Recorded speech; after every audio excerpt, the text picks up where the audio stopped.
Hi, Andrew. This is Dezhi with China Central Television. Wish you all good luck on your new post. I just want to confirm the answer you answered to Maggie that there are only 2 border crossings that are currently working in Gaza. Is that correct? That is correct.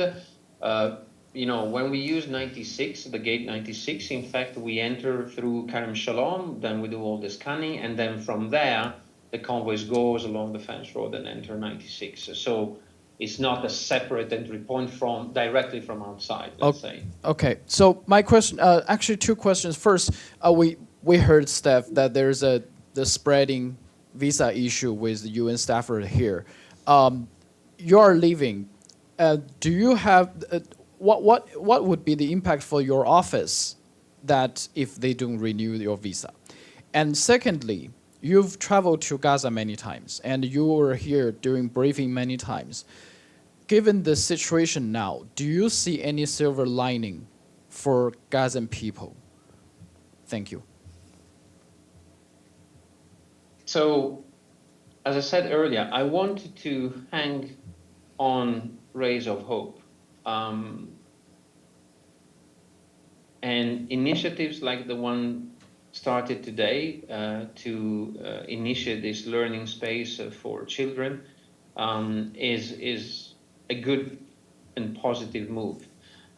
It is far from what we need. It is far from what we should be able to do, and is only for 30,000 children. So when there are many more that would deserve and need to be taken care of. And it's not only learning; those spaces become spaces for protection, where you can check on the health of the children. You understand their needs. You can then support them and reach their families, and so it's super important.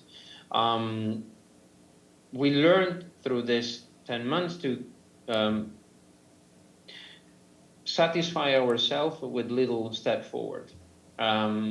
Clearly, it's a complicated situation where the constraints put upon us have been immense, and many of those still remain unchanged. But we have moved the dial, and the mere fact that the list that I've made earlier about all the efforts and the delivery that the humanitarian communities, and that includes NGO staff, national and international, that are proudly and bravely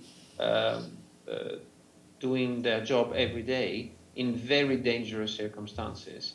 That's what I see as the silver line.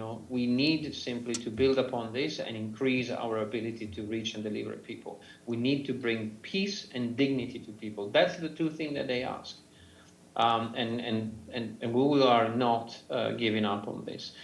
The impact of the non-renewal of my visa, it's luckily I have a very strong team, and the humanitarian community is strong.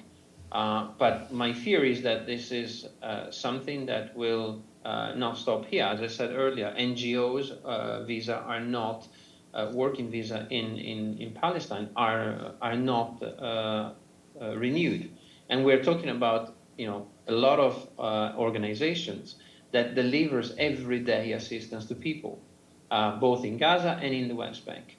So this is very problematic. And as far as my position is concerned, I don't think that this job can be done remotely. I think that it is important to stay in country, interact with the parties, both Israeli, Palestinians, and interact with partners. You cannot exert leadership and coordinate humanitarian response remotely. So I hope that there will be the space built around in the coming weeks to find a solution and to allow my replacement to come in. And in the meantime, my colleagues that will remain here will have to take the heavy lifting on covering multiple tasks and multiple jobs. And this could be done for some time, but is not sustainable, is not the right way to provide the assistance we have to provide to Palestinians.